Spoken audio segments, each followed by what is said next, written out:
కులాంతర ప్రేమలు ఎటైనా దారి తీయొచ్చు. ఎందుకంటే మన దేశంలో కశ్మీర్ నుంచి కన్యాకుమారి వరకు ఇదే గోల. యవ్వనం క్యాస్ట్ చూడదు, కోరిక నుంచి ఇష్టం, ఆ తర్వాత ప్రేమ పుడతాయి. అప్పుడు కులాలు మతాలు కనిపించిన గెలాక్సీ లవ్ లో ఉంటారు. కానీ పెళ్లి వరకు వెళితేనే అసలు జీవితం సమాజం తెలుస్తుంది.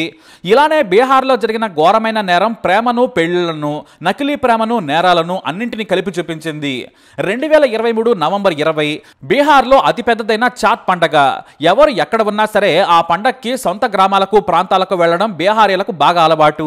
తమ భర్త, పిల్లలు బాగుండాలని 4 రోజుల పాటు వరుసగా పూజలు చేస్తారు మహిళలు. సరిగ్గా చివరి రోజున లఖిసారాయి జిల్లాలోని శివారు ప్రాంతంలోని 60 ఏళ్ల శశిభూషణ్ ఇంటికి తుపాకీతో వెళ్లాడు 25 ఏళ్ల ఆశిష్ చౌదరి. తలుపు తీసుకుని వెళ్లగానే అందరూ హాల్లోనే కూర్చున్నారు. అంతే, ఒక్కసారిగా తుపాకీ తీసి 6 బుల్లెట్లను 6గురిపై ఎక్కుపెట్టి కాల్చాడు. ఆ తర్వాత మెరుపు వేగంతో బయటకు వచ్చి పరారయ్యాడు ఆశిష్ చౌదరి. తుపాకీ చప్పుళ్లతో పాటు కాపాడండి అన్న ఇంట్లోని 6గురి కేకలు విని పక్కింటి వాళ్లు శశిభూషణ్ ఇంటికెళ్లారు. స్థానికుల సాయంతో వారిని ఆసుపత్రికి తరలించారు. కానీ అప్పటికే 3 చనిపోయారు. వారిలో 2 అన్నదమ్ములు, అలాగే వారి సోదరి ఉన్నారు. ఇక శశిభూషణ్, అతని 2 కోడళ్లు ప్రాణాలతో పోరాడి బయటపడ్డారు.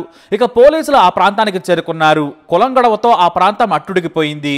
దళితుడైన యువకుడు బ్రాహ్మణ కుటుంబంపై దాడి చేశాడనే వార్తతో ఉద్రిక్తంగా మారింది. దీంతో పోలీసులు 3 రోజులు పికెట్ ఏర్పాటు చేసి భద్రతా ఏర్పాట్లు చేశారు. ఇక హంతకుడు ఆశిష్ చౌదరి కోసం పోలీసులు వేట మొదలు పెట్టారు. కానీ నెల తర్వాత నిందితుడు పోలీసులకు విధి లేక చిక్కాడు. ఎందుకంటే ఈ హత్యలో అతని తండ్రి, కుటుంబ సభ్యులను కూడా అరెస్టు చేశారు. ఇక తుపాకీని 40,000కు అమ్మిన వ్యక్తిని అతని కాల్ డేటా ఆధారంగా అరెస్టు చేశారు పోలీసులు. బాధితుల లొకేషన్, వారి సమాచారాన్ని అందించిన ఆశిష్ చౌదరి స్నేహితుడిని కూడా అరెస్టు చేసి జైలుకు పంపారు. అయితే ఒకేసారి 6గురిని చంపాలన్న కోపం ఆశిష్ చౌదరికి ఎందుకు వచ్చింది? ఇక్కడి నుంచి పోలీసులు విచారణ మొదలు పెడితే ఎక్కడికో వెళ్ళింది. హంతకుడు ఆశిష్ చౌదరి ఇంటి పక్కనే ఉంటుంది దుర్గా. వీళ్ళిద్దరూ 10 ఏళ్లుగా తెలుసు. కానీ ఆశిష్ దళితుడు, దుర్గా అగ్రకులం యువతి. అయితే వీళ్ళిద్దరి పరిచయం కాస్త ప్రేమకు దారితీసింది. చాలా రహస్యంగా 3 ఏళ్లు ప్రేమించుకున్నారు. వీరి పెళ్లికి దుర్గా తల్లిదండ్రులు ఒప్పుకోరని వారికి బాగా తెలుసు. ఎందుకంటే కులం అడ్డుగా ఉంది. పైగా దుర్గా తండ్రికి ఆశిష్ ఇంటి పక్కనే గుంట భూమి ఉంది. దాని ఖరీదు చాలా ఎక్కువే. దాన్ని కబ్జా చేయాలని చాలాసార్లు ఆశిష్ కుటుంబం ప్రయత్నించింది. కానీ దుర్గా తండ్రి తన పలుకుబడిని ఉపయోగించి హెచ్చరించాడు. పలుమార్లు ఈ విషయంలో గొడవలు కూడా జరిగాయి. ఖాళీ ప్రదేశంలో చెత్త వేస్తున్నారని కూడా వివాదాలు నడిచాయి. ఈ గొడవల మధ్య దుర్గా తన ప్రియుడిని విడిచి ఉండలేకపోయింది. దీంతో లేచిపోదామని చెప్పాడు ఆశిష్. ఎలాగూ ఇంట్లో ఒప్పుకోరని ఇద్దరికీ తెలుసు. దీంతో దుర్గా ఇంట్లోని కొంత నగదు, బంగారాన్ని తీసుకుంది. ఇటు ఆశిష్ చౌదరి తనకున్న భూమిని కొంత అమ్మి డబ్బు రెడీ చేసుకున్నాడు. ఇద్దరు కలిసి పాట్నాకు పారిపోయారు. దీంతో మరోసారి దుర్గా తల్లిదండ్రులకు, ఆశిష్ తల్లిదండ్రులకు గొడవలు జరిగాయి. పోలీస్ స్టేషన్ లో కూడా ఫిర్యాదులు చేసుకున్నారు. కానీ దుర్గా, ఆశిష్లు మేజర్లు కావడంతో వాళ్ళు దొరికితే కానీ తామేమీ చేయలేమని పోలీసులు చేతులెత్తేశారు. అయితే ఏడాది తర్వాత దుర్గా తల్లిదండ్రులు ఫోన్ చేసి తమ దగ్గరకు రావాలని కోరారు. అలా మెల్లిగా ముందు మాటలు కలిశాయి. పాట్నాలోని నాలా రోడ్లో కొన్నాళ్ల పాటు కాపురం పెట్టిన దుర్గా, ఆశిష్లు ఇంటికి చేరుకున్నారు. అయితే ఆశిష్ కోరిక మేరకు అతని తల్లిదండ్రులు ఇంటిని వదిలేసి వేరే చోట ఉన్నారు. అంటే అతనికి ఉన్న చిన్న బిల్డింగ్ లో భర్తతో కలిసి ఉంటుంది దుర్గా.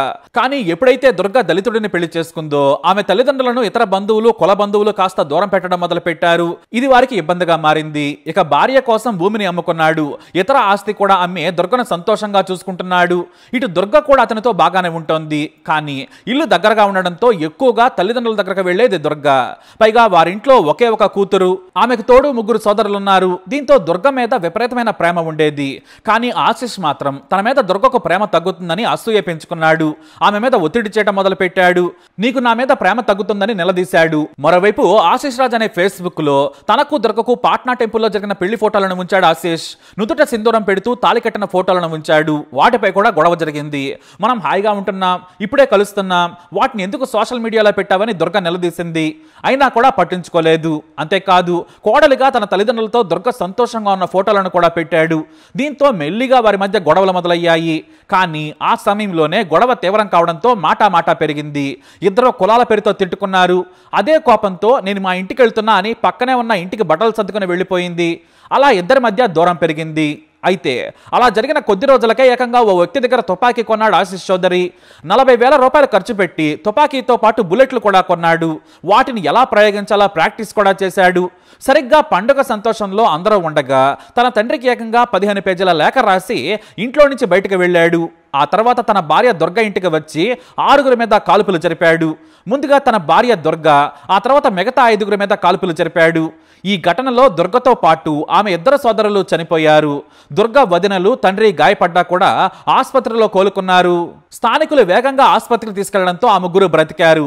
కాల్పుల తర్వాత పారిపోయాడు ఆశీష్. అయితే ఆ లేఖ చదవగానే ఆశీష్ తండ్రి కూడా పారిపోయాడు.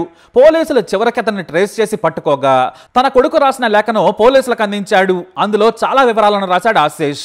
నేను దుర్గను ప్రేమించాను, నన్ను కూడా ఇష్టపడి పెళ్లి చేసుకుంది, కానీ దళితుడిని కాబట్టి వాళ్ళ ఇంట్లో వాళ్ళు ఒప్పుకోలేదు. కానీ తండ్రి గౌరవం కాపాడాలా మళ్ళీ పెళ్లి చేస్తామని పిలిచారు. నా వల్ల వారి బంధువుల్లో పరువు పోయిందంటున్నారు. ఈ మాటలన్నీ దుర్గ నాతో అంది, అందుకే వారిపై పగ పెరిగింది అని రాశాడు ఆశీష్. మరి అందుకే చంపాలా అంటే కాదు, అసలు విషయాన్ని 7వ పేజీలో రాశాడు ఆశీష్ చౌదరి. నాకు కొద్ది రోజుల క్రితం ఓ తెలియని ఫోన్ నంబర్ నుంచి మెసేజ్లు వచ్చాయి. ఆ తర్వాత ఫోటోలు వాట్సాప్లో పంపాడు.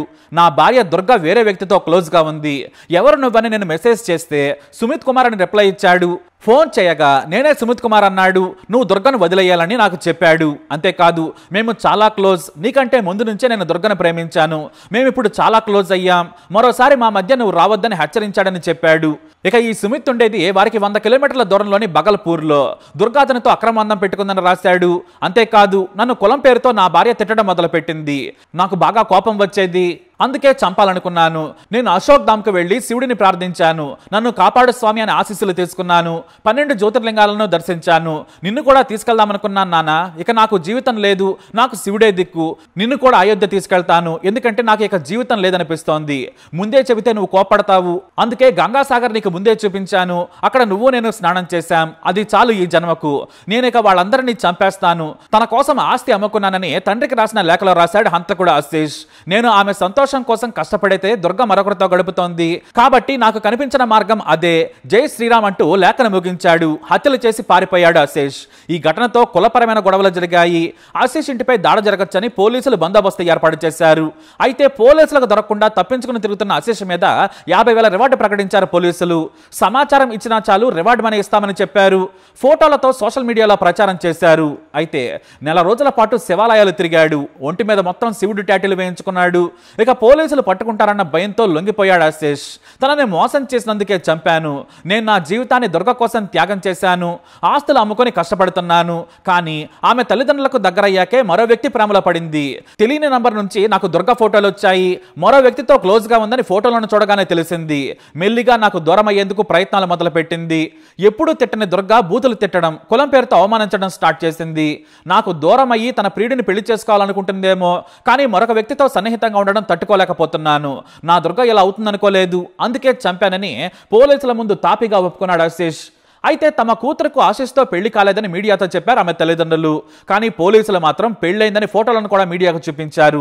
ఇక ఆశీష్ ఆరోపించిన సుమిత్ కుమార్ను కూడా విచారించగా నాకు ఆమెకు అక్రమ బంధం లేదు, కేవలం ఫ్రెండ్స్ ని మాత్రమే. ఆమె ఆశీష్తో సంతోషంగా లేదు, అందుకే విడిపోవాలనుకుంది. అయితే అక్రమ బంధం కానీ ప్రేమ కానీ నాతో లేదని చెప్పాడు. నాకు వేరే అమ్మాయితో పెళ్లి కూడా కుదిరిందని చెప్పాడు ఈ సుమిత్ కుమార్. కానీ ఎవరేం చెప్పినా కూడా ముగ్గురిని చంపేశాడు ఆశీష్. ప్రేమ అనుమానానికి దారితీసింది. పెళ్లయ్యాక కులం గొడవలు వచ్చాయి. పరువు పోయిందని పలుమార్లు ఆశీష్ ను ఆమె కుటుంబ సభ్యులు తిట్టడం కూడా ఈ పగకు కారణమైంది. మొత్తంగా ఆశీష్ సైకోలా మారి ముగ్గురిని చంపాడు. ఇందులో విచారకరమైన విషయం ఏమిటంటే చనిపోయిన ఆమె సోదరుల భార్యలు ప్రాణాలతో బయటపడ్డారు. కానీ వారికి దిక్కు లేకుండా అయిపోయింది. వారి పిల్లలు తండ్రి లేని వారయ్యారు. దుర్గ వదినలను కూడా శిక్షించాడా రాక్షసుడు. ఆ చిన్నారులను తండ్రి లేని వారిని చేశాడు. ఓ ప్రేమ కథ ఇలా దారుణానికి దారి తీసింది. మరి ఆశీష్కి ఏ శిక్ష పడాలి? మీ అభిప్రాయాన్ని కమెంట్ ద్వారా తెలియజేయండి. ఈ వీడియో అప్డేట్స్ కోసం మా ఛానల్ ఫాలో అవ్వండి, అలాగే తప్పకుండా సబ్స్క్రైబ్ చేసుకోండి.